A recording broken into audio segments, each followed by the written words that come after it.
네,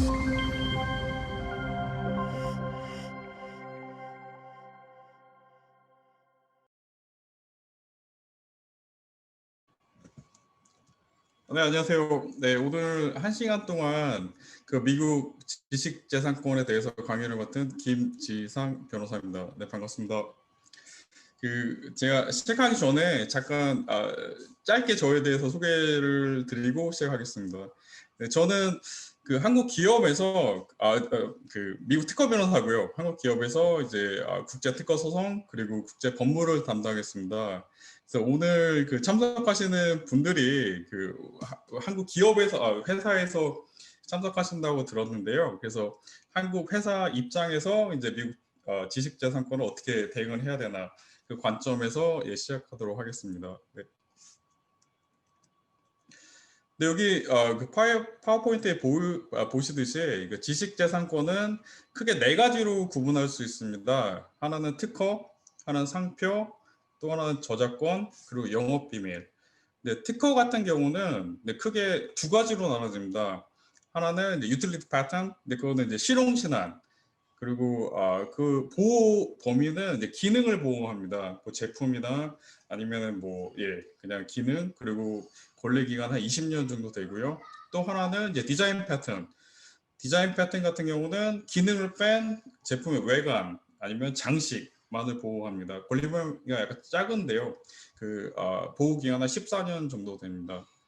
그 다음에 상표는 뭐 다 아시다시피 이제 트레이드 마크. 근데 상표 같은 경우는 이제 source of good. 그 상표가 어디서 출처인지.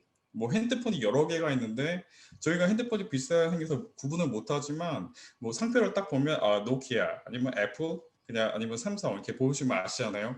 그래서 source of good을 구분할 수 있는 게 트레이드 마크입니다. 그 권리 보호 기간은 반영구적이고요. 처음에 5년, 그다음에 10년에 한 번씩 리뉴얼을 하시면 그 상표를 제품에 붙여서 쓰시는 한 계속해서 그 권리를 보호받을 수 있습니다. 그러니까 미국에서요. 네. 그리고 그다음에 저작권 같은 경우는 뭔가 창작물, 크리에이티브한 생각이 특정 매체에 고정되는 순간, 뭐 예를 들어서 내가 좋은 아이디어가 있는데 뭐 소설을 쓴다. 그럼 책에 쓰시는 노트에 쓰시는 순간 저작권이 발생을 합니다. 또는 뭐 음악을 만드셔서 컴퓨터 하드 드라이브에 저장하는 순간, 네, 그런 게 이제 저작권이 되고요. 네, 마지막으로 영업 비밀은 이제 보통 회사에 들어가실 때 이제 근로계약서를 서명하실 때 보시면 조그맣게 이제 기업 영업 비밀 유지 조항이 있습니다.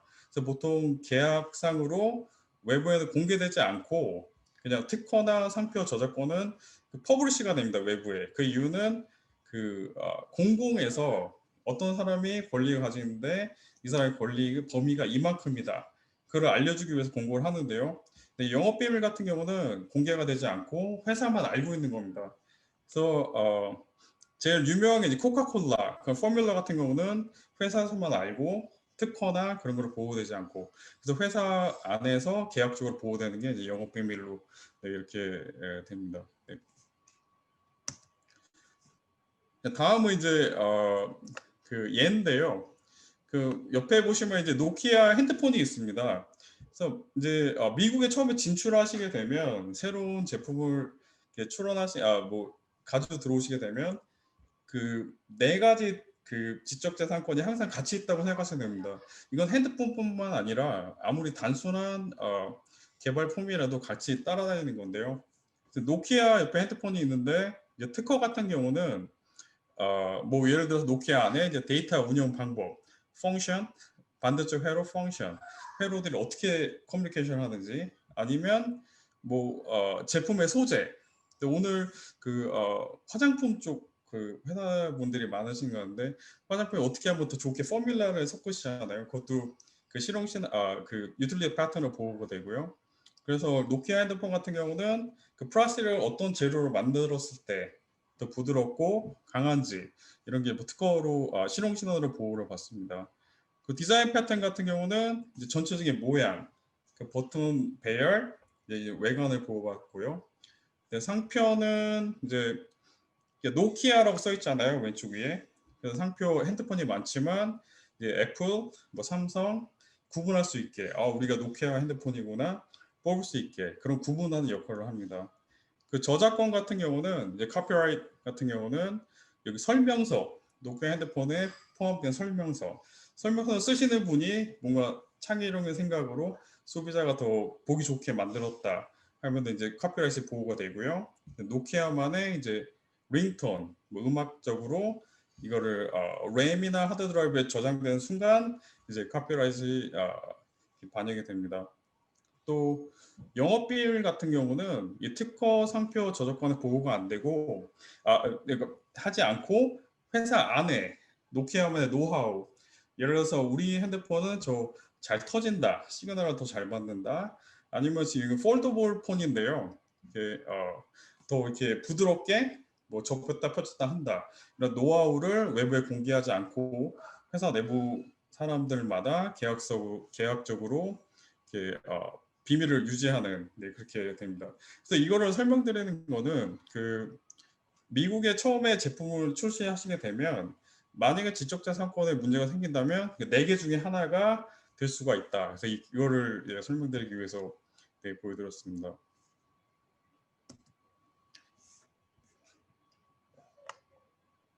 다음은 이제 미국 그 관할 법원인데요. 그러니까 한국하고 다르게 미국은 법 체계가 2개가 있습니다. 하나는 영방법, 하나는 주법 이렇게 되어 있는데요. 그 특허 같은 경우는 그 연방법에서 관할을 합니다.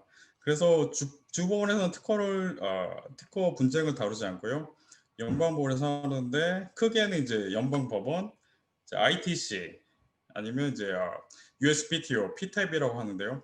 여기서 이제 분쟁을 다루는데 뭐 제가 설명드리고 싶은 거는 연방법원 같은 특허 소송을 했을 경우에 뭐 엄청 그러니까 길게 갑니다. 한 7년, 한 8년 갈 수도 있고요. 근데 반면 ITC 같은 경우는 프로세스가 상당히 짧아서 한 1년 6개월, 16개월 안에 끝나게 그 명문화되어 있습니다. 그래서 만약에 분쟁이 발생했을 때 누군가 이제 법원에만 하고 ITC의 특허를 분쟁을 안 했다는 이유는 뭔가 합의의 그런 걸 열어놨다. 반면 이제 ITC에 제소할 경우에는 합의가 아니라 이제 판매를 안 했으면 좋겠다. 근데 ITC의 가장 중요한 점은 뭐냐면 그 뭔가 배상 금액, 뭐 데미지 같은 걸 하지 않고요. 그냥 수익 금지, 미국 내 판매 금지 2개만 판단합니다. 그래서 상당히 프로세스가 짧기 때문에 그 제소당한 업체에서는 상당히 그 압박감이 크고요. 그다음에 만약에 ITC에 제소했다는 거는 합의를 원하는 것보다는 그냥 안 팔았으면 좋겠다 이런 게 큽니다. 그래서 삼성하고 애플 소송했을 때 애플이 ITC에 제소를 했다는 거는 그래서 거의 합의가 힘들었던 게 그래서 ITC에 제소를 해서 그런 것도 있습니다. 다음은 상표 소송인데요. 상표 같은 경우는 특허보다는 복잡하고요. 왜냐하면 미국에서 연방법, 주법 2개로 나눠집니다. 근데 연방법 같은 경우는 일반적으로 미국의 상표 출원을 했다. 그거는 일반적으로 연방법을 말하고요. 미국 전체를 커버합니다. 근데 반면 그 주법도 그 관할을 하는데요. 어느 시골의 뭐 작은 아이스크림 가게에서 좋은 이름으로 장사를 하는데 등록을 안 하고 사용했다 하더라도 보호를 받습니다. 근데 커먼로라고 하는데 관습법으로 한국 법과 약간 다릅니다. 근데 등록을 안 했다 하더라도 보호를 받는데 어떤 문제가 생기냐면 그러니까 어느 아이스크림 가게에서 먼저 사용을 해서 좋은 이름으로 사용을 했는데 후에 모르는 사람이 연방에 등록을 했을 경우에 그때는 이제 마찰이 생기겠죠. 왜냐면 이 사람은 미국 전체를 커버하는데 이 사람은 이미 사용을 했고 그럴 경우에는 어떤 현상이 발생되냐면 어, 주법에 보호를 하는 사람은 먼저 사용했기 때문에 그 주 아니면 시리 아니면 그 마을에 아는 사람 범위 내에서 우선권을 가지고요. 그거를 뺀 나머지 미국 전체는 연방에 신청한 사람이 권리를 받게 됩니다. 그래서 저희가 추천드리는 거는 연방에 신청을 하시는 게 보호 범위가 넓습니다. 다음은 이제 저작권인데요.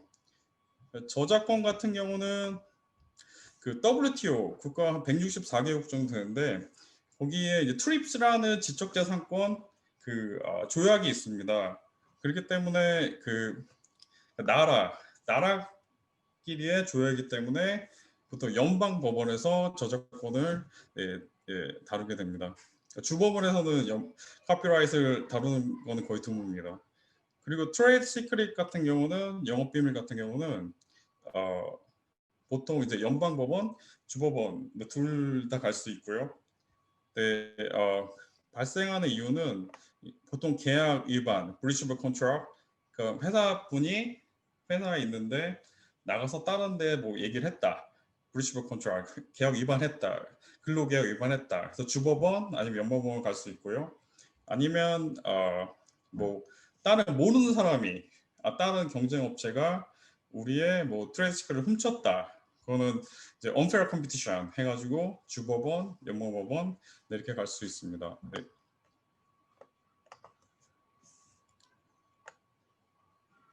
네, 다음은 이제 그 소송 발생 통계인데요. 네, 보시면은 이제 트레이드마크 같은 경우는 일렬로 쭉 가는데 보통 이제 특허나 저작권 같은 경우는 이제 위아래로 이렇게 움직입니다.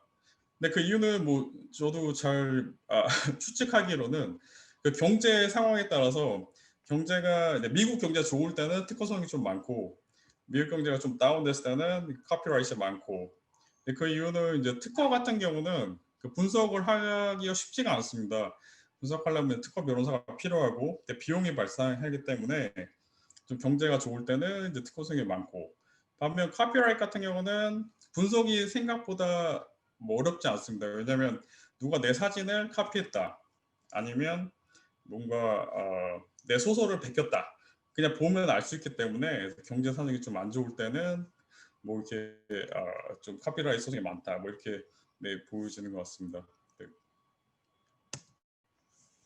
다음은 이제 분쟁 예방인데요.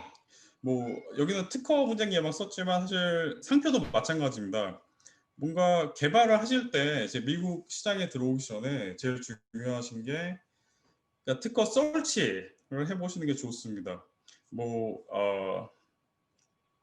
그 이유는 개발했지만 이미 그 미국 안에서 누군가 특허를 냈을 수도 있거든요. 그렇기 때문에 설치를 해보시는 게 좋고요. 근데 여기 보시면 이제 제가 표시한 키프리스라는 웹사이트가 있는데요. 맨 위에 있는 웹사이트인데 이건 한국 특허청에서 무료로 제공하는 웹사이트입니다. 근데 여기서는 뭐 한 세계 30개국 정도 특허, 상표, 디자인 패턴 전부 다 설치가 가능합니다. 상당히 쉽게 돼 있고요. 여기서 한번 찍어 보시면 뭐 예를 들어서 특허 설치하는 방법은 큰 카테고리에서 내려오는 겁니다. 큰 카테고리를 먼저 정하고 예를 들어서 뭐 문고리다. 그러면 문을 먼저 설치해 보시고 그 다음에 문고리를 설치해 보시고 큰 범위에서 카테고리가 내려오는 방식으로 설치를 하시면 됩니다. 그냥 워드로 설치하시면 되고요. 네, 키프리스 상당히 좋은 데고요. 그 다음에 이제 구글 패턴도 되게 잘 설치할 수 있게 돼 있고요. 네, 그 다음에 밑에 거는 eSpaceNet. 이건 유로피안 특허청인데요. 여기는 설치하기가 좀 힘들고, 그 다음에 USPTO는 너무 복잡합니다. 그래서 만약에 회사 내에서 설치하시게 된다면 위에 이제 키프리스나 이제 구글에 설치하시는 것을 추천드립니다. 네. 네, 다음은 이제 키프리스 웹사이트인데요. 여기 보시면 이제 이게 뭐 영국, 독일, 프랑스, 미국 뭐 이렇게 돼 있잖아요. 이렇게 너무 잘 돼 있습니다. 무료 사이트인데 뭐 제가 뭐 여러 사이트를 봤지만 한국에서 너무 잘 해놔가지고요. 여기 들어가서 설치해 보시면 뭐 미국 뭐 특허, 디자인 특허, 상표 다 설치할 수 있습니다. 다음은 이제 분쟁 예방인데요. 만약에 설치를 해보시고 어, 비슷한 특허나 똑같은 특허가 있다. 그러면은 출원하기가 좀 그 제품을 미국 내에서 팔기가 좀 힘드시겠죠. 그때는 이제 회피 설계, 디자인 어라운드라고 하는데 그 특허와 매칭이 안 되게 뭔가 설계를 변경하든지 뭐 이런 걸 고려해 보셔도 됩니다. 근데 사실은 만약에 침해된 특허가 있다 하더라도 그냥 출시하는 경우도 있는데요. 그건 왜냐하면 특허권자가 권리를 행사 안 하면 사실 뭐 상관이 없습니다. 그래서 그 판단을 한번 해보시고 회피 설계 비용이나 그냥 내가 출원했을 때 리스크를 누가 특허권자가 문제를 제기할 그런 비교해 보셔도 나쁘지 않습니다. 만약에 이제 특허가 존재하지 않는다. 그럴 때는 해당 국가에 특허를 출원하시는 게 어쩌면 네, 좋을 수도 있습니다. 왜냐하면 특허가 출원됐다는 거는 그 국가의 그 제품에 대해서 유사한 특허가 없다는 것도 될 수도 있고요. 그다음에 20년 동안 20년 아니 14년 동안 독점 권리 주기 때문에 그 마켓에 누가 들어오는 걸 막을 수가 있습니다. 네.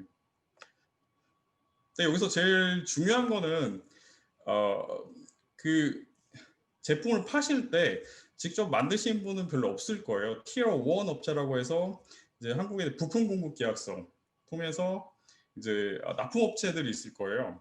근데 제일 중요한 거는 그 계약서에 이제 그러니까 만약에 이 제품에 대해서 특허나 지적자산 문제가 생겼을 때 이제 면책 구상을 한다 이런 문구를 넣는 게 상당히 중요합니다. 왜냐면 티어 1 업체를 고르실 때 고르실 때 보통 이 업체도 있고 저 업체도 경쟁이 붙기 때문에 서로 이제 넣을 수도 있을 거예요. 근데 나중에 이제 분쟁이 생기고 이제 이거를 넣어달라고 했을 때는 이제 거의 힘들어집니다. 그래서 처음에 개발 단계에서 그 부품 공급 업체를 할 때 이 문구를 넣어달라 이렇게 하는 게 좋습니다. 그 다음에 제품을 새로 만드시게 되면 아마 웹사이트에 되게 이렇게 홍보를 하고 싶으실 거예요. 우리는 이거 새로 만들었다.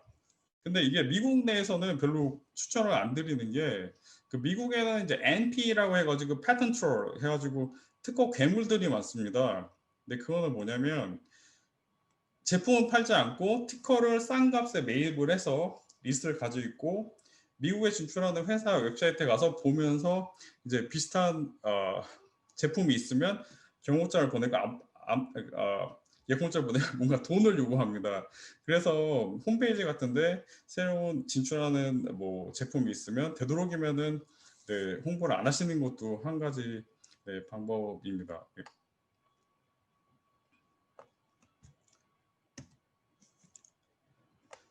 예, 다음은 특허 경고장인데요. 이렇게 뭐 설치를 해보고 이렇게 해보고 대비를 한다 하더라도 미국에서 사업을 하시다 보면 언젠가는 경고장을 받으시게 됩니다. 왜냐하면 이거는 미국에는 워낙 소송이 많기 때문에 누군가 이 경고장을 보냅니다. 보통 경고장이 시작되는 게 It has come to our attention that 이렇게 시작하면서 이제 되게 압박적으로 아니면 스태츄 넘버나 뭐 그런 번호를 쓰면서 근데 이건 변호사가 쓰기 때문에 일부러 압박을 하기 위해서 좀, 좀 되게 무섭게 씁니다. 근데 제가 말씀드리고 싶은 거는 경고장은 변호사가 쓰는데 그거를 너무 겁먹을 필요도 없고요. 너무 패닉하실 필요도 없고 보통은 되게 이게 큰일 났구나 하는데 사실 그렇지 않은 경우가 많기 때문에 여기 그림에 보이듯이 보기에는 이게 호랑이 라이언 사자처럼 보이지만 사실은 안에 보면 고양이일 경우가 많다. 아무것도 아닐 경우가 많다. 그래서 경고장 받으시더라도 너무 패닉하지 마시고 차분하게 대응을 하시는 게 맞다 이렇게 보여드리기 위해서 네, 네, 쓴 겁니다. 네. 일단 경고장을 받으시면 일단 경고장이 타당한지 이거를 확인하시는 게 중요한데요. 왜냐면 미국 특허 소송에서는 경고장 시점이 상당히 중요합니다. 왜냐하면 경고장 시점부터 이제 노티스가 된 걸로 확인을 하고 그 다음부터 이제 판매되는 제품에 대해서 이제 매출에 대해서 손해배상을 하게 됩니다. 그래서 경고장이 시점이 중요하고요. 그래서 경고장이 타당하지 않은지 확인하는 게 중요한 게 최소한 특허 번호 아니면 뭐 상표하면 트레이드마크 번호가 있어야 되고 어떤 제품이 침해했는지 여기까지는 반드시 있어야 됩니다.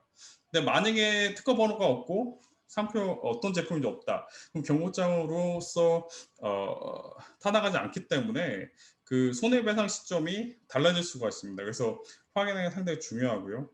근데 한 가지 예외적으로 경고장이 없더라도 이제 그 데미지가 발생하는 게 마킹이라는 게 있습니다. 그건 뭐냐면 자기가 파는 제품에 특허 번호를 넣어서 판매하는 사람이 있다면 이건 경고장이 없더라도 만약에 그 사람의 권리가 침해됐을 때 소송 시점부터 최대한 6년 전까지 소급으로 이제 데미지가 그 발생할 수 있습니다. 마킹이라는 게 있습니다. 그래서 일단은 마킹 2차 두 번째 문제고요. 첫 번째 경고장을 받으시면 타당한지 확인하시는 게 중요합니다. 다음은 이제 경고장 대응인데요. 근데 제일 중요한 게 경고장을 누가 보냈는지. 그 경고장을 보시면 이제 특허 번호가 있고 아니면 누가 보낸지가 있는데 그게 트롤은 특허 계약은 NP라고 하는데 아니면 경쟁사인지 이거를 파악하시는 게 상당히 중요합니다. 왜냐하면 패턴 트롤 같은 경우는 물건을 팔지 않기 때문에 마킹할 확률이 상당히 낮고요. 경쟁사는 물건을 팔기 때문에 마킹했을 확률이 큽니다. 두 개에 따라서 그 합의나 그런 세틀먼트에 대해서 접근하는 방법이 달라집니다. 그래서 일단 누군지 일단 확인을 해보시고 그 다음에 이제 제품을 개발했을 때 개발자분이 되게 중요합니다. 개발자분이 오셔서 이 특허와 제품이 매칭이 실제로 되는지 이거를 확인해 보시는 게 좋습니다. 만약 확인이 힘드시다 하시더라도 나중에 변호사하고 회의 때 그 개발자분이 있으셔서 설명해 주시면 특허와 매칭이 되는지 안 되는지 이렇게 확인할 수 있습니다. 근데 또 하나는 제일 좋은 거는 만약에 누가 경고장이 보냈을 때 만약에 대응할 수 있는 특허가 있다 회사에 우리도 공격할 수 있는 특허가 있다 이때는 같이 경고장을 보내는 게 제일 좋고요. 왜냐하면 서로 특허로 공격을 했을 때 오케이 이 특허 빼줄 테니까 같이 쓰자 이게 제일 합의가 빠릅니다. 그래서 삼성하고 애플하고 소송을 했을 때 같이 소장을 날린 게 합의를 하기 위해서입니다. 왜냐면 이쪽도 데미지가 있고 이쪽도 데미지가 뭐 피해를 볼 수 있기 때문에 서로 오케이 서로 쓰게 해주고 네 그래서 회사 내에 있는 특허를 리스트를 보시고 공격할 수 있는 게 있는지 확인하는 것도 중요합니다. 그 다음에 이제 법적인 부분은 그 아까 말씀드린 것 같이 납품업체하고 혹시 계약서에 면책 보증 조항이 있는지 만약에 있을 경우에는 그 납품업체한테 당신들이 경고장이 왔으니 막아달라 계약의 근거에 의해서 그러면 납품업체에서 티어 1 업체가 되겠죠. 공급업체에서 변호사를 선임하고 그리고 대응하게 됩니다. 계약의 근거에서 이게 상당히 중요합니다. 또는 만약에 없을 경우에는 그 납품업체에 얘기해서 혹시 그 경고장을 보낸 업체와 라이센스가 돼 있는지 그 확인해 보는 게 중요한데요. 만약에 라이센스가 돼 있다면 그 특허 경고장의 의미가 없어집니다. 왜냐하면 그 라이센스를 받은 업체에서 물건을 산 사람은 그 같은 지위를 갖게 되기 때문에 특허가 소진된다고 봅니다. 특허가 소진된다는 거는 특허 권리를 행사하기 힘들어집니다. 왜냐하면 이미 라이센스 받다는 것은 허가를 받았기 때문에 그래서 허가를 받은 사람한테 제품을 산 사람도 허가가 받은 것처럼 네, 그렇게 여겨질 수 있습니다. 그 다음에 보신 다음에 이제 이것도 안 되고 저것도 안 되고 이럴 경우에는 제일 중요한 거는 이제 외부 특허 변호사 만약 영국 같으면 영국의 라이선스가 있는 특허 변호사한테 비침의 의견서를 받아두는 게 상당히 중요합니다. 왜냐하면 미국 같은 경우는 punitive damage, triple damage라고 있는데요. 그게 뭐냐면 의도적으로 카피를 했을 경우에 뭔가 그 데미지가 더 그러니까 배상액이 더 올라갑니다. 근데 이거를 막는 게 아직까지는 제일 좋은 게 외부 특허 변호사의 비침의 의견서가 있을 경우에 그 디펜스가 방어가 제일 좋습니다. 왜냐하면 우리는 회사 아닌 사람들은 특허 잘 모르기 때문에 외부의 전문가의 의견을 받았더니 비침해다. 그래서 우리는 이 의견서의 얘기를 듣고 계속 만들었다. 이게 아직까지는 제일 좋은 디펜스입니다. 그래서 외부 특허사의 특허 변호사의 이제 근데 중요한 거는 그 나라의 라이센스가 있는 특허 변호사야 됩니다. 보통 한국 어떤 경우에는 한국 변리사분이 막 이렇게 영어 잘하시는 분 쓸 때도 있는데요. 그러면 안 되고요. 영국 같은 경우는 영국 특허 변호사, 미국 같은 경우는 미국 특허 변호사. 왜냐면 법원에서는 그 나라에 라이센스 있는 변호사를 인정해주지 그 해외에 있는 라이센스 인정해주지 않습니다. 네. 그래서 보통 이제 밑에 보시면 답변은 보통 세 가지로 나가는데요. 근데 어떤 분들은 마음이 급해서 빨리 이거를 해결하고 싶어서 그 경고자가 직접 쓰시는 분이 있습니다. 뭐 이메일을 써서 우리는 아니다 뭐를 하는데 그건 상당히 위험하고요. 반드시 변호사, 사내 변호사 아니면 외부 변호사 반드시 대응을 해야 되고요. 그 이유는 경고장이 온 시점부터 모든 이메일 커뮤니케이션이나 왔다 갔다 한 커뮤니케이션, 뭐 왔다 갔다 한 서신은 이제 소송이 발생했을 때 증거 자료로 다 들어갈 수 있습니다. 그렇기 때문에 여기서 만약에 말을 좀 잘못하거나 필요하지 않은 정보를 줄 경우에 소송에서 불리해 줄 수가 있습니다. 그렇기 때문에 반드시 변호사가 아닌 분이 대응을 안 하는 게 좋습니다. 보통 변호사가 작성을 하더라도요, 보통 세 개 중에 하나로 나가는데요. 맨 밑에 보시면 뭐 저희의 판단으로는 BCMM으로 보임으로 뭐 좀 더 뭐 내용을 좀 더 달라.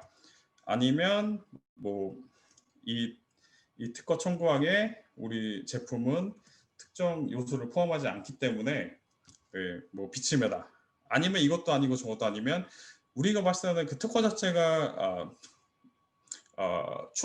그 등록이 되면 안 됐다. 왜냐면 선행 기술이 있기 때문에 이건데 이것도 아니고 저것도 보통 이렇게 나가는데요. 네, 뭐 찾아보면 있습니다. 그래서 무효 자료가. 그렇기 때문에 세 개 중에 하나로 보통 변호사들이 씁니다.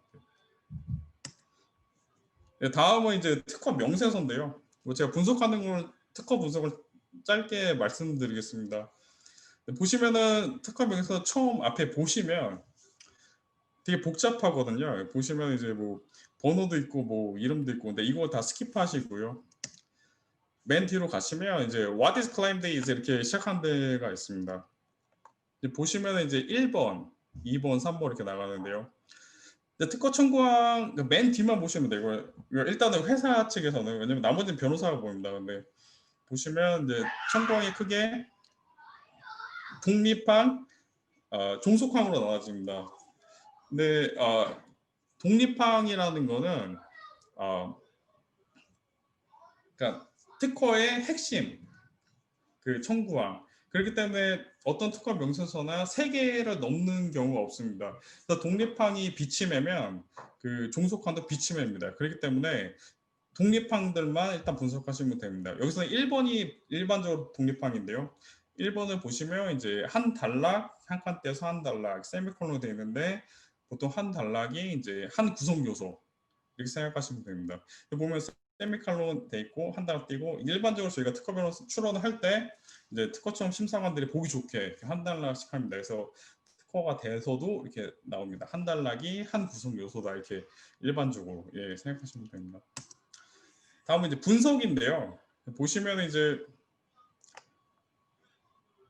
특허 분석의 가장 큰 룰은 All Elements Rule이라고 해가지고 그 특허 청구 범위의 구성 요소 중 어느 하나라도 대상 제품에 포함되지 있지 않거나 구성 요소의 기능이 대상 제품에 누락된 경우에는 비침해입니다. 그러니까 특허 청구항의 모든 구성 요소가 저희가 파는 제품에 다 있어야지 침해지 만약에 하나라도 비면은 이제 비침해라는 논리입니다. 이게 모든 특허 변호사가 하는 전 세계가 똑같은 특허 분석의 큰 룰입니다. 근데 거의 예외적으로 이제 Doctrinal Equivalent라고 해가지고 균등론이라는 게 있는데요. 이거는 특허 구성에서 없어도 같은 펑션, 기능, 동일한 방법 아니면은 효과를 얻을 수 있으면 침해다는데 이거는 보실 필요가 없고요. 왜냐면 변호사들이 봐야 되는 거고요. 케이스로가 필요하기 때문에 이건 스킵하시고 그냥 단순하게 그냥 기능 구조적으로 있는지 없는지 보시면 됩니다. 여기 분석 예가 있는데요. 보시면 밑에 로보트가 안드로이드 로보트가 하나 있고 옆에 보시면 청구항에 이제 머리, 팔, 몸통 이렇게 되어 있습니다. 근데 옆에 저희가 뭐 판매한 제품 보니까 머리, 팔, 몸통이 있잖아요. 그러면 침해입니다. 근데 만약에 저희 제품에 지금 여기는 팔, B가 있지만 B가 없고 머리와 몸통이 있으면 비침입니다. 그러니까 이게 가장 간단한 룰이에요. 그리고 만약에 오케이. 우리는 A, B, C가 다 있지만 머리, 파, 몸통이지만 뭐 C, D가 있다. 모자가 있고 E, 뭐 신발이 있다. 그래도 치매입니다. 왜냐면 청구항에 머리, 팔, 몸통이 있기 때문에. 그래서 이게 청구항에 구성 요소가 다 있나 없나 이것만 보시면 일단 치매 비치매인지 대략적으로 알 수 있고요. 그리고 나중에 특허 변호사분과 미팅을 하실 때 되게 도움이 될 수 있습니다. 네. 다음은 이제 소송적 프리레기션. 이게 상당히 중요한데요. 그 미국의 그 특허 소송뿐만 아니라 모든 소송이 그 디스커버리라는 제도가 있습니다. 한국에는 이런 제도가 되게 약하고 있는 것 같긴 한데 되게 약합니다. 이게 뭐냐면 한국말로 문서 제출 명령 이렇게 되는데요. 만약에 소송이 발생한 걸 알았다. 소송이 들어오기 전에 보통은 경고청 시점입니다. 경고장을 받았을 때 소송이 발생한 걸 알았다. 그 시점부터는 모든 관련 이메일, 모든 회의록, 모든 서버에 있는 자료를 불리한 자료보다 유리한 자료는 삭제하시면 안 됩니다. 그게 큰 룰이고요. 저 리리게이션 홀드라는 게 있는데 이거는 이제 미국에서 많이 물건 파시게 됐는데 누가 경고장을 보냈다. 그 순간부터는 관련 자료를 한국에 있던 기업이든 한국의 본사 서버든 모든 걸 프리즈 시켜야 됩니다. 프리즈라는 거는 저장을 시켜야 됩니다. 그 이유는 만약에 의도적으로 지웠다는 게 소송 중에 발생이 되면 소송을 지는 것보다 오히려 더 큰 불이익을 당할 수 있기 때문에 네, 저장하는 게 맞습니다. 그래서 예를 들어서 지금 애플하고 삼성하고 이제 소송을 했을 때 애플에 있는 삼성에 있는 회의록이 많이 넘어갔습니다. 근데 불리한 자료임에도 불구하고 삼성에서 넘긴 거는 일단 리레이션 홀드 때문에 지우지를 못했고 그 다음에 어쩔 수 없이 넘겼지만 한국에 있는 서버에서 가져왔습니다. 근데 그 이유는 그 미국 소송 자체가 그걸 지우는 걸 용납을 안 하기 때문에 삼성처럼 큰 회사도 지우지 않고 보냈습니다. 그래서 만약에 경고장을 받으시게 되면 이제 사내 변호사가 있으면 사내 변호사 또는 사내 변호사가 없으시면 특정인을 한 명을 지정을 하셔서 그 분쟁 관련된 사람분들한테 이메일이나 서신으로 모든 이메일이나 관련 자료는 지우지 마십시오. 이거를 보내셔야 됩니다. 보내셔서 모든 게 저장될 수 있게 이렇게 하셔야 됩니다. 네. 근데 제가 여기다 쓰지는 않았는데요. 근데 보통 그러면 그 무에서 유를 창조하는 거 없기 때문에 보통 벤치마킹을 많이 하실 거예요. 많이 하시는데 보통 이제 상대편 회사가 있으면 상대편 회사에 굳이 이름을 안 쓰고 뭐 A사라고 하셔도 되겠죠. 아니면 토끼 그림을 쓰든지 아니면 치매 비치매를 분석할 수 있으면 치매는 동그라미라고 하든지 이렇게 하시면은 굳이 오해 살 만한 문서가 안 나기 때문에 이 방법도 네, 추천드립니다. 그 제가 또 하나 설명을 드리면 요즘 디스커버리는 어떻게 되냐면 예전 같은 경우는 문서 페이퍼로 많이 했는데 변호사의 페이퍼를 봤는데 지금 페이퍼를 보지 않습니다. 왜냐면 모두 컴퓨터를 쓰고 워드 아니면 PDF 서류로 되기 때문에 한 사람이 가지고 있는 파일이 10,000개, 뭐 많게는 몇만 개가 될 수가 있습니다. 그래서 상대편 변호사들이 키워드 설치를 합니다. 그건 뭐냐면 다 볼 수 없기 때문에 오케이 우리가 유리한 자료를 찾기 위해서 키워드가 들어간 PDF 파일이나 워드 아니면 그림 파일을 찾겠다. 키워드를 줍니다. 보통 10개 정도 주는데요. 보통 키워드에 들어가는 게 그 소송을 진행한 회사 이름. 왜냐하면 보통 카피하는 분들은 저 회사 거 찾아봐. 그 문서에 회의록에 남기거든요. 그럼 그게 넘어가고 회사 이름 아니면 특허 번호 아니면 치매, 비치매 이 말이 들어갑니다. 그러면은 결국은 이제 회의하실 때 상대편 회사 이름을 안 쓰고 A로 쓰고 아니면 치매를 동그랗게 쓰면 굳이 오해 살 만한 자료가 안 나오기 때문에 그 벤치마킹 하실 때는 벤치마킹 하는 회사의 이름을 되도록이면 오해 사지 않게 뭐 동그라미 펴셔야 되는지 그러면 나중에 분쟁이 발생했을 때 키워드 설정 돌려도 네, 자료가 안 나오게 되겠죠. 네. 그래서 오해 살 만한 그 문서를 안 남기는 게 좋다. 네. 이게 핵심입니다. 네. 다음은 이제 상표, 트레이드마크 상표식인데요. 이거는 이제 저희 클라이언트 분들이 많이 여쭤보시는 게, 전까지는 특허였는데요. 이거는 상표인데, 미국에서는 상표를 등록을 하려면 사용을 전제로 하고 있는데, 만약에 내가 먼저 사용하는 특허가 등록이 안 되면 어떡하냐, 이거 되게 많이 물어보십니다. 근데 제일 좋으신 거는 미국 시장에 진출하시기 전에 최대한 7개월 전 아니면 1년, 2년 전에 출원을 먼저 하시는 게 좋습니다. 왜냐면 상표가 등록이 될 수도 있고 안 될 수도 있기 때문에 나중에 사용하시다 바꾸시기는 쉽지 않으실 거예요. 그렇기 때문에 최대한 7개월 아니면 10개월 전에 출원을 하시는 게 좋습니다. 그러면 어떤 분들은 오케이, 그러면 내가 사용하지 않는데 등록이 되냐 이게 물어보시는데, 왜냐면 여기 보시면 여기 2번에 보시면 섹션 1B가 있습니다. 이거는 인터넷 유즈라는 건데, 이게 상당히 좋은 게 뭐냐면요. 이게 미국 특허청에서 등록은 아니지만 가승인을 해줍니다.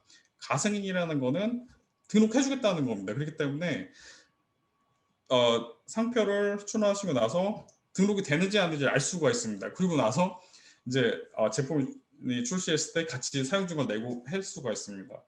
그렇기 때문에 굳이 사용을 안 하더라도 사용하기 전에 특허청에서 승인해주겠다. 승인해주겠다는 거는 사용증만 내면 해주겠다. 이겁니다. 그러면 어떤 분들은 오케이, 내가 언제 이거를 미국에서 사용할지도 모르는데 만약에 먼저 승인이 되면 어떡하냐. 근데 그거는 걱정 안 하셔도 되는 게요. 요즘은 한 7개월 정도 걸립니다. 보통 7개월 정도 걸리는데요. 7개월에 노티스 오브 얼라wance가 떨어지고 사용 증거를 제출하는 시기를 연장할 수가 있습니다. 최대 6개월씩 5번 연장할 수 있거든요. 노티스 오브 얼라wance가 떨어지고 6개월 안에 제출하게 되는데 6개월 후에 제출 못하면 또 6개월씩 5번 할 수 있다는 거는 36개월, 3년을 연장을 할 수가 있습니다. 그렇기 때문에 시간은 충분하기 때문에 그 섹션 1B 만약에 아직 아마존이나 어디 판매하지 않더라도 섹션 1B로 신청하시는 거를 추천드립니다. 또 하나는 이거는 미국 회사들이 많이 하는 건데요. 실제로 사용하고 있더라도 섹션 1B로 출원합니다. 인텐트 유즈 사용하지 않고 있는 것처럼. 왜냐하면 그 섹션 1B에서 가승인 떨어지기 전에 한 달 정도 퍼블리케이션 기간이 있습니다. 그건 뭐냐면 우리가 이거를 승인해 주려고 하는데 혹시 여기서 의의가 있는 사람은 우리한테 얘기를 해달라. 그래서 특허청에 공고가 됩니다. 그러니까 가승인 전에 공고가 됐을 때 이제 외부에서 이제 뭐 opposition이라고 해가지고 할 수가 있는데요.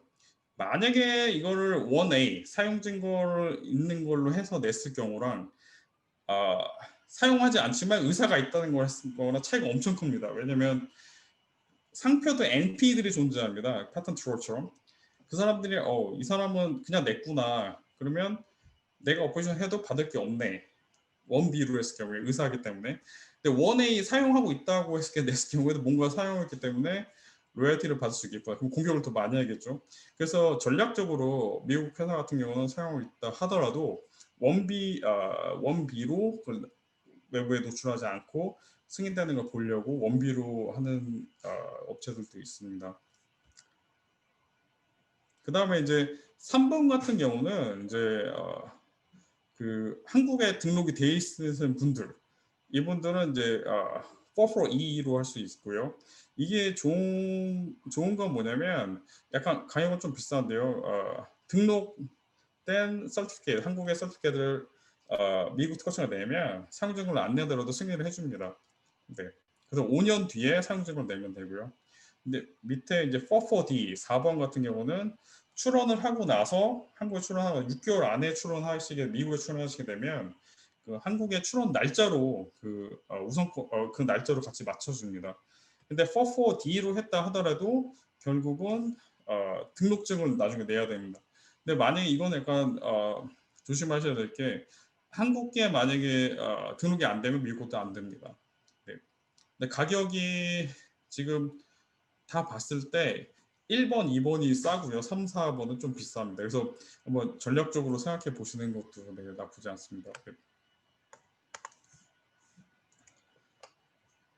다음은 이제 상표 결정하시는 건데요.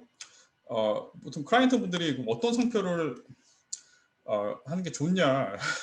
왜냐면 상표가 너무 많기 때문에 등록이 안 될 확률이 높은 상표들이 많은데요. 여기 보시면 1번 같은 경우는 파인스폴 상표라는 거는 내재한 뜻이 없는 상표, 뭔가 상상에 의해서 만드는 상표인데요. 그건 뭐냐면 기존에 없던 말을 만들어낸 겁니다. 그래서 예를 들어서 구글 같은 경우는 구글 처음 보는 단어잖아요. 온라인 서비스, 롤렉스 같은 경우는 이제 시계인데 이것도 만드는 상표고, 듀락스 같은 것도 만드는 상표입니다. 이건 상당히 등록 확률도 높고 분쟁이 생길 확률이 적은 상표입니다. 상상해서 만들었기 때문에. 그 다음에 이제 좋은 상표는 arbitrary 상표라고 해서 내재하는 뜻은 있으나 제품 또는 서비스와 연관이 없는 상표입니다. 예를 들어서 뭐 애플 컴퓨터, 애플하고 컴퓨터 상관이 없잖아요. 근데 같이 붙이면 뭔가 뜻이 되는, 또는 카멜 시가레트, 낙타 담배인데 낙타가 담배 필 이유가 없기 때문에 네, 이 상표도 상당히 좋은 상표입니다. 그 다음에 이제 이게 bottom line 밑에 이제 될까 말까 하는 상표는 서제스티브 상표라는 건데, 소비자의 상상력으로 제품을 이제 파악할 수 있는 상표입니다. 예를 들어서 카퍼스탄 선텐 로션은 구릿빛 피부 상표. 카퍼스탄은 뭔가 구릿빛이네, 선텐 로션 하겠지, 상상으로 할 수 있는 거.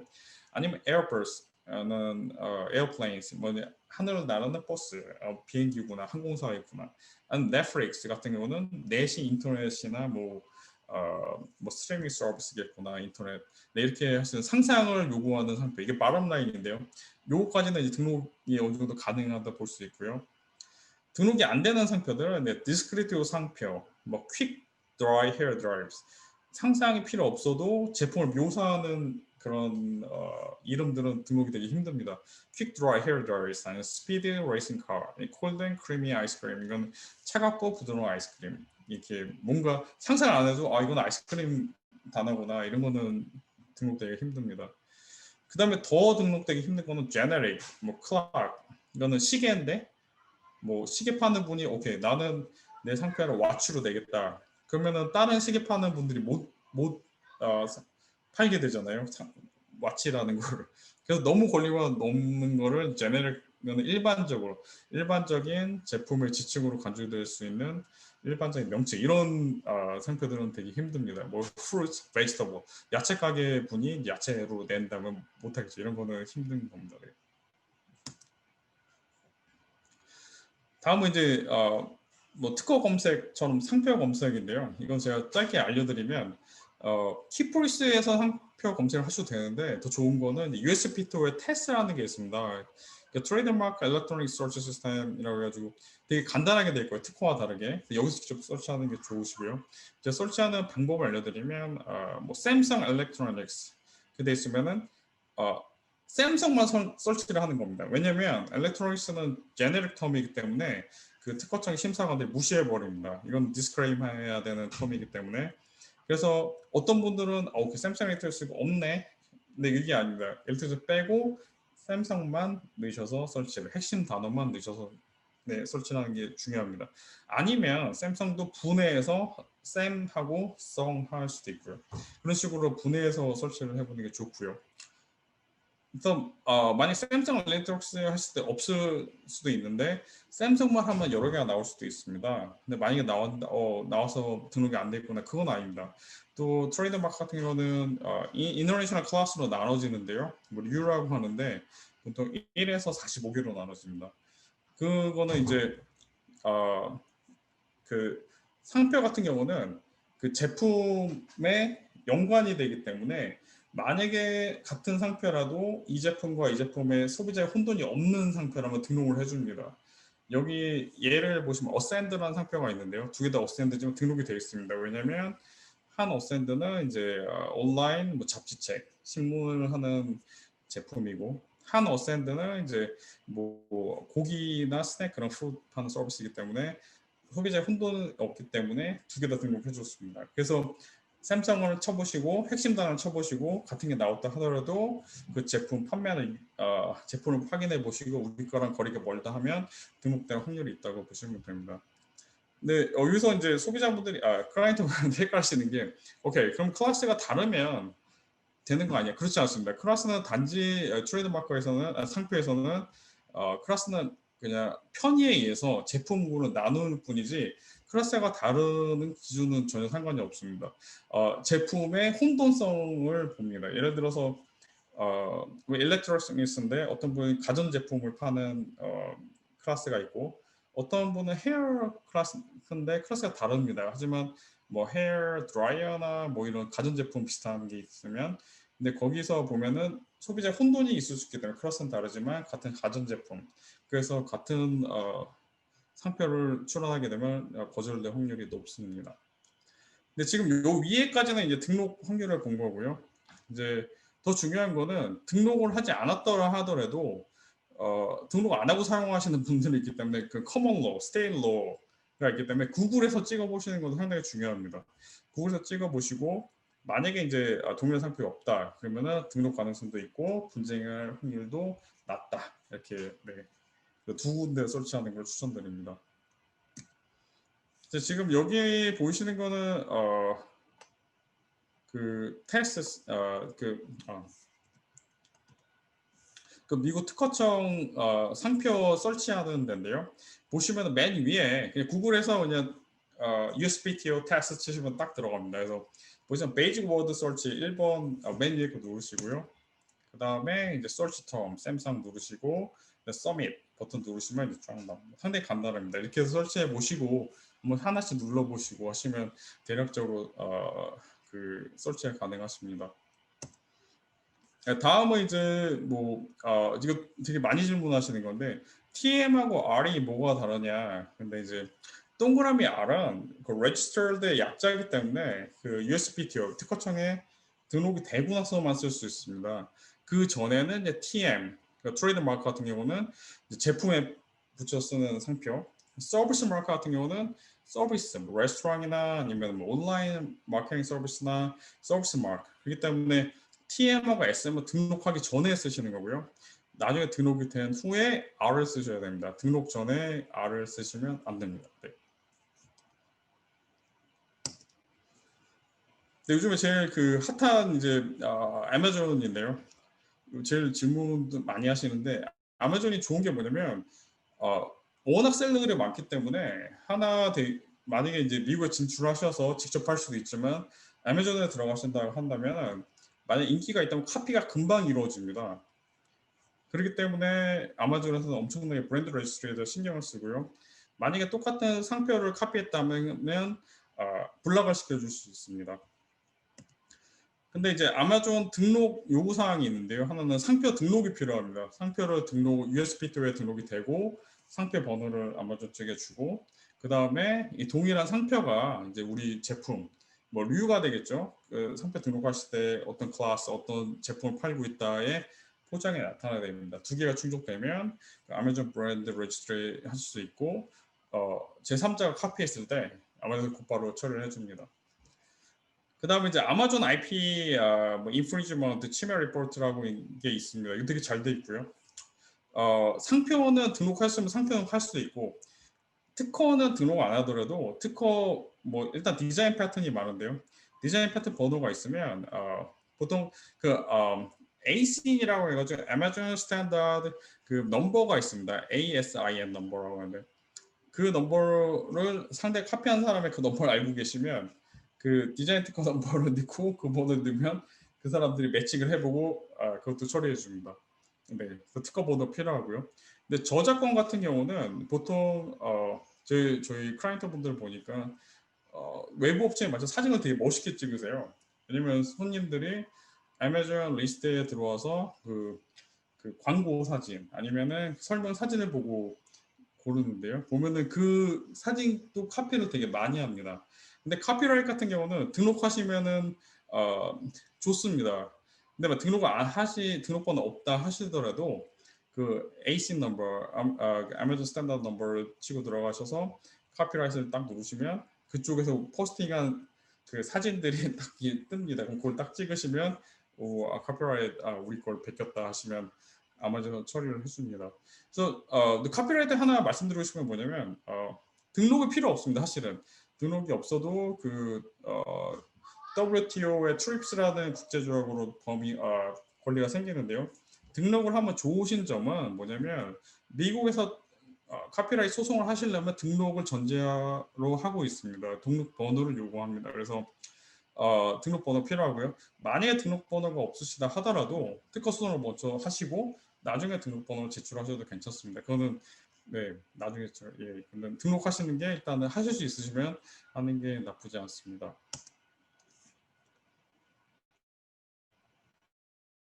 네, 다음은 이제 지적재산권 인기 법원인데요. 보면 이제 패튼 같은 경우는 뭐 이스턴 디스트릭 텍사스, 이스턴 디스트릭 코트 오브 텍사스 이렇게 되는데 여기서 인기가 되게 많고, 이제 트레이드 마크 같은 경우는 센트럴 디스트릭 코트 오브 캘리포니아, 서던 디스트릭 오브 뉴욕, 카피라이트도 센트럴 디스트릭 캘리포니아, 뉴욕이 많은데요. 이게 이 법원이 왜 중요하냐면 그 특허권자, 상표권자, 저작권자를 가진 사람이 나는 여기 법원에 가서 소송을 하고 싶다. 그래서 몰려있는 법원입니다. 그 이유는 뭐냐면 배심원들이 그 권리를 가진 사람들 유리하게 판결을 내주는 그런 성향이기 때문에 몰리는 겁니다. 여기 특허 같은 경우는 그 텍사스 법원인데요. 여기 되게 시골 법원입니다. 저도 얘기 들은 건데 시골 법원이라고 얘기 들었고요. 그리고 보통 이제 배심원 분들이 소나 말이나 이제 뭐 키우신 분들이고요. 근데 이분들이 소나 말 그런 걸 자식처럼 생각하고 특허권자의 특허 역시도 자식으로 생각하기 때문에 우리 자식이 뭐 침해를 당했네. 그렇기 때문에 되게 우호적으로 판결을 낸다고 합니다. 그래서 모든 특허권자들은 일로 가기를 원합니다. 예. 그 텍사스 코트, 이스턴 디스트릭 코트 텍사스. 그리고 트레이드 마크나 카피라이트 같은 경우는 캘리포니아하고 뉴욕이 맞는 이유는 캘리포니아, 뉴욕은 되게 국제 도시이기 때문에 해외에 유명한 상표, 저작권 그 회사들이 많습니다. 그럼 거기 배심원들이 왜냐면 해외 유명한 업체들이 우리 주에 와서 일을 하면 우리 주가 더 경제가 발전하고 그래서 배심원들이 좀 호의적이다. 그래서 또 업체들도 많고요. 그렇기 때문에 네, 캘리포니아, 뉴욕 인데 상표 저작권이 많습니다. 다음은 이제 특허 소송 합의 종결 비율인데요. 여기는 지금 여기 나와 있는 거는 그 이스턴 디스트릭 오브 텍사스, 그러니까 특허 소송이 제일 특허에 유리한 법원의 합의 종결 비율을 보여주고 있는 겁니다. 네, 보시면은 처음 8개월에서 11개월 사이에 합의되는 게 50%고요. 그 다음에 90%는 이제 마크메 히어링이라고 특허 소송만 있는 게 있는데요. 그거는 이제 크레임 컨스트럭션이라 해가지고 청구한 범위를 정하는 겁니다. 권리 범위를. 그 전에 90%가 되고요. 마크메 히어링은 되게 앞에 있는 단계입니다. 그 앞에 있는 단계 90%가 되고, 그 다음에 트라이얼 전에 95%에서 75%가 합의가 됩니다. 그건 뭐냐면 트라이얼은 뭐 재판이라고 아시면 되고요. 보통 배심원이 앉아있고 판사가 앉아있고 그 다음에 양측 변호사가 증인 신문하고 증거를 내고 네 그런 겁니다. 그 전에 97%가 합의가 된다는 거는 특허 아마 유리한 법원에 특허권자 하더라도 이 공이 어디로 튈지 모르기 때문에 네, 합의를 하는 게 네, 하려고 합니다. 근데 이걸 보여드린 이유는 미국에서 사업을 하시다가 만약에 뭐 경고장을 받으시고 분쟁이 생기더라도 보통 영화에서처럼 그냥 큰 배상 금액을 받는 거 되게 드물고요. 보통은 재판 가기 전에 합의로 끝나기 때문에 너무 당황하지 마시고 잘 대응하시면 네, 걱정할 일은 없다. 네, 그걸 보여드리기 위해서 네, 이 파워포인트 준비했습니다. 네, 네 저의 강의는 여기까지고요. 네, 오늘 아침에 되게 회의도 많으실 텐데 참여해 주셔서 감사합니다. 네.